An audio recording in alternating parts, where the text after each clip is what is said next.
al club que me dé la posibilidad de compartir con todas y todos vosotros algunas reflexiones sobre pandemia y turismo.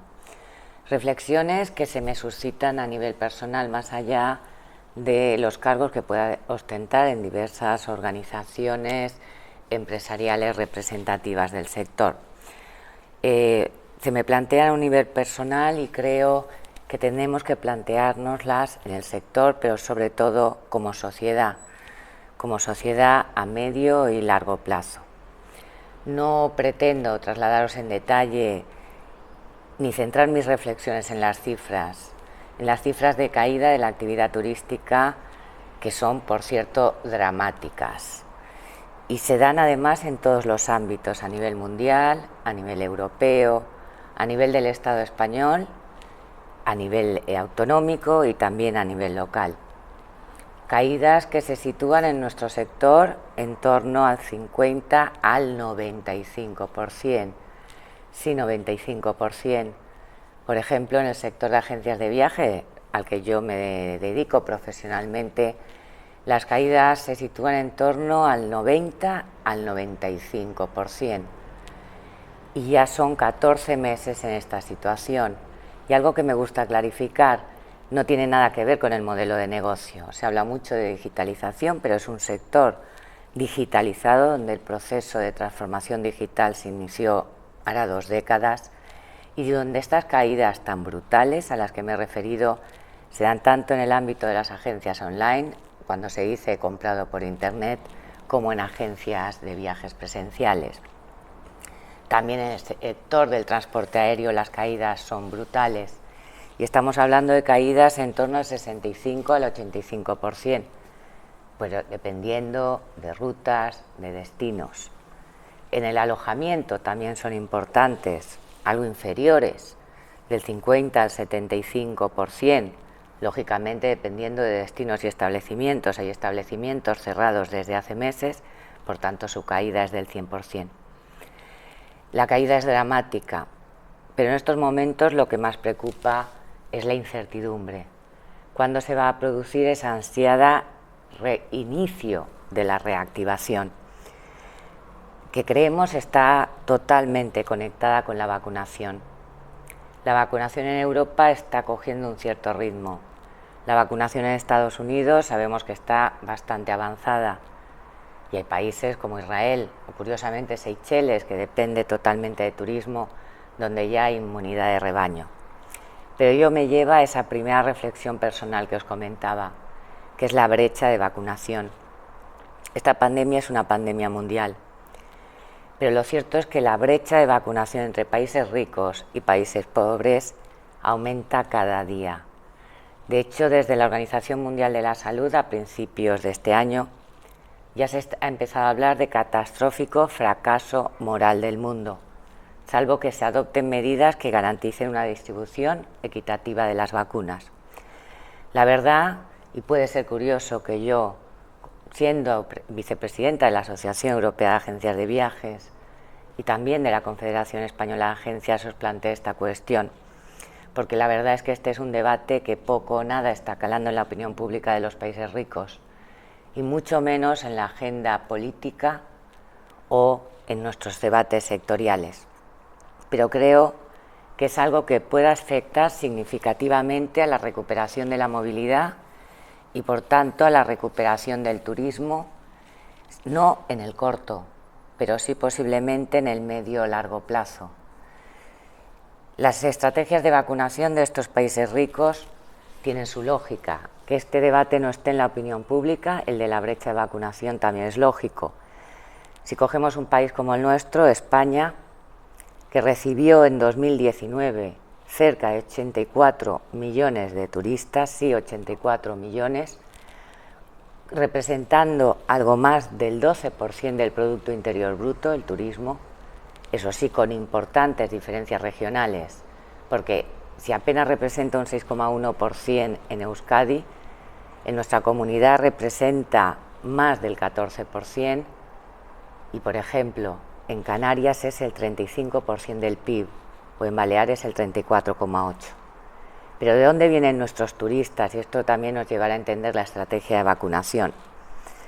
Si nosotros atendemos al origen de los turistas internacionales que llegan a España, nos encontramos que si atendemos únicamente a Unión Europea, Espacio Económico Europea, esto es, Unión Europea más Suecia y Noruega, el 61,58% de los turistas vienen de estos países. Si a ello le añadimos Reino Unido, de donde vienen el 22%, ya estamos en el 83,19%. Y si a eso unimos otros dos países, Estados Unidos con cerca del 4% y Rusia con un 1,57%, ya tenemos el 88,74% de los turistas que llegaron a España en 2019. Por tanto, el resto del mundo, ¿qué representa? El resto del mundo representa poco más del 11%. En otros países es distinto, pero también vemos una gran relación entre estrategias de vacunación y movimientos turísticos. Pensemos, por ejemplo, en Estados Unidos. Si cogemos Estados Unidos, sí que vemos que algunos de esos países pobres, por llamarlos de alguna forma, que están afectados por la brecha de vacunación, aparecen en el top 10.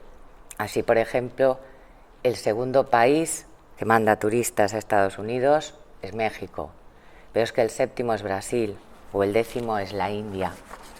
Y en esta situación, ¿qué es lo que nos encontramos? Que dices, bueno, pero en Estados Unidos está centrada la vacunación en los nacionales, con unos índices muy elevados. Pero es que Estados Unidos, que recibió algo más de 79 millones de turistas en 2019, hubo 2.137 millones de movimientos de personas residentes en Estados Unidos al año.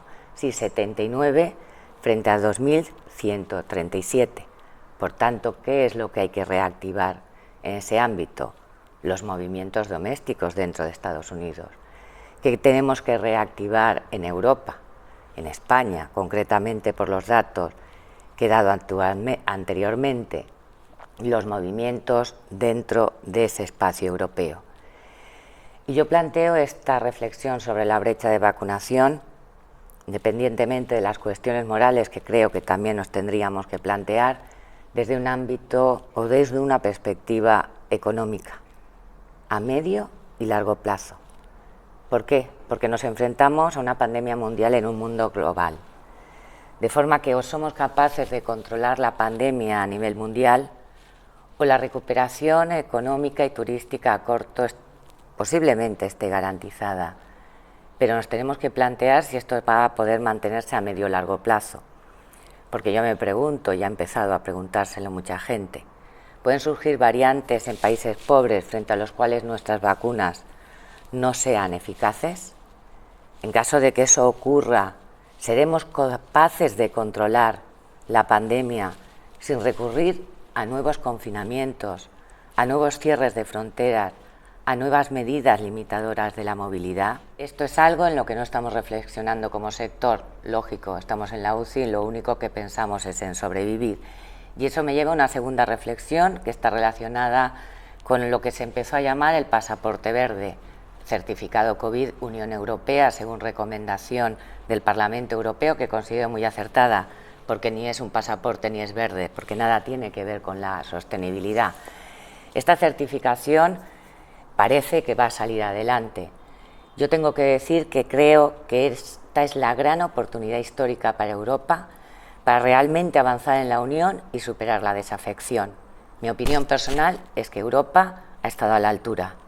Lo que ocurre es que los acuerdos que se han adoptado a nivel europeo después se rompen con la insolidaridad de los Estados, dejando al margen Reino Unido, que ya no es miembro de la Unión Europea, y cuyas muestras de insolidaridad, y me refiero a la movilidad y desde la óptica turística, han sido continuas desde el inicio de la pandemia. Lo cierto es que esa insolidaridad, esa ruptura de la unidad europea, también se ha producido entre los países de la Unión Europea y en todos los sentidos, con Hungría, que después de acordar reabrir todas las fronteras las cerró, y Polonia también a cal y canto, rompiendo el acuerdo europeo. Ahora Grecia. Grecia está anunciando que va a abrir sus fronteras a todos de donde vengan. También hay que entender que que el 30% del Producto Interior Bruto de Grecia procede del turismo. Por tanto, Europa posiblemente ha estado a la altura, pero hay insolidaridad.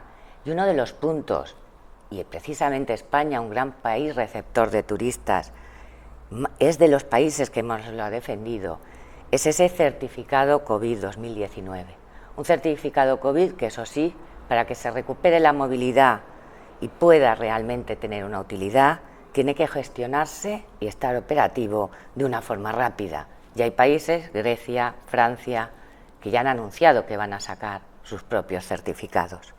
Pero también es cierto que con este certificado COVID, que insisto no es pasaporte, se plantean muchas dudas, ya no técnicas. Pensemos que es simplemente un certificado que acredita si has sido vacunado o, según propuesta del Parlamento Europeo, tienes realizado el PCR. No es absolutamente nada más. Pero se han empezado dudas que sí que están trasladándose o pasando a la opinión pública. ¿Por qué hay dudas? Porque se está planteando por parte de distintos colectivos que tiene un carácter discriminatorio. Tiene carácter discriminatorio porque la opción de vacunarte no es libre. Tú no te puedes vacunar cuando quieras, sino cuando te llega el turno en el calendario de vacunación. Incluso hay colectivos, pensemos en los menores de 18 años, que ni siquiera están incluidos en este calendario. Por eso el Parlamento Europeo, para superar esta discriminación, planteó que sea también con PCR, pero eso lleva también a un gran debate, porque ¿qué planteó el Parlamento? Que los PCR sean gratuitos, las vacunas son gratuitas, no los PCR salvo casos contados. Pero entonces yo me planteo entonces toda una serie de dudas. ¿Podrán los Estados miembros aceptar la gratuidad de los PCRs? ¿Tienen fondos para atender a todos esos PCRs gratuitos? ¿Qué Estado tendrá que hacerse cargo del PCR? Pongo un ejemplo muy sencillo. Si viene a España un turista alemán, tiene que realizarse el PCR para volver a su lugar de residencia en las 72 horas previas. ¿Será a cargo del Estado español? ¿Está el sistema sanitario español o de cualquier otro Estado miembro preparado para hacer PCRs a ese nivel? ¿Se va a exigir una prueba de viaje para realizar el PCR? Otro punto importante sobre el que insistió el Parlamento es que solo se pueda pedir para cruzar fronteras, no para entrar en eventos, para entrar en espectáculos públicos, porque ello incrementaría el riesgo de la discriminación. Otra cuestión que se plantea, yo todo lo que planteo son cuestiones que de momento no tienen respuesta, ¿qué vacunas se aceptan? Las autorizadas por la Agencia Estatal Europea, del Medicamento, ya se está planteando una posible ampliación a la china o la rusa. Son en definitiva muchas dudas las que se plantean, pero es que se tienen que resolver ya. Las autoridades políticas, nuestros gobernantes, están hablando de salvar el verano. Realmente, para salvar el verano parcialmente, tampoco de una forma total, ese certificado tendría que estar operativo de forma inmediata. En España se ha hablado de ponerlo en pruebas piloto ya en junio, pero quizá incluso entonces sea demasiado tarde. Debemos recuperar la movilidad y posiblemente el certificado sea clave, porque en definitiva la libertad de movimiento es un derecho fundamental de las personas, pero la tenemos que recuperar con seguridad. No podemos entrar, y en este punto lo contemplo desde la óptica turística, con esos continuos vaivenes que venimos sufriendo durante más de 14 meses. No se pueden abrir las fronteras y cerrarlas a los 2 días. Y otro mensaje, y voy finalizando, se habla mucho de salvar el verano. Para eso la mayor parte de sectores, para que los sectores turísticos empiecen a reactivarse, son necesarios los turistas internacionales. En España vivimos apenas 47 millones de personas. 47 millones de personas, por mucho que nos desplacemos dentro de nuestro territorio en turismo de proximidad, nos alejarían de esos 84 millones de turistas internacionales que tuvimos en 2019. Tengamos cuidado en España, tengamos cuidado en los otros países con los mensajes que se puedan trasladar. porque evidentemente para recuperar la economía, otros grandes mercados, como ya hizo Reino Unido el pasado año, prefieren reactivar la movilidad dentro de su país con falsas, en ocasiones falsas restricciones, que realmente permitir la salida de turistas y la salida de esos fondos hacia otros países. Muchas gracias.